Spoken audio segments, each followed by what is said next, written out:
Stop worrying about homework and start learning with confidence. This is Ask Learn.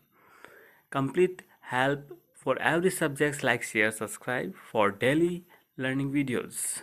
The net work done by all three forces can be found in part A, noting that the x component of the third force, which is a 3F3x, is equal to 4 Newton times a cos of 60 degrees.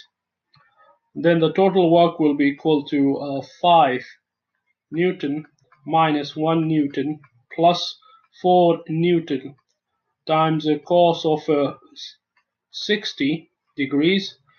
The forces, so this is a force, net force, net force times the displacement, which is 0.20 meter. This gives us the network of 1.20 joules. Part B,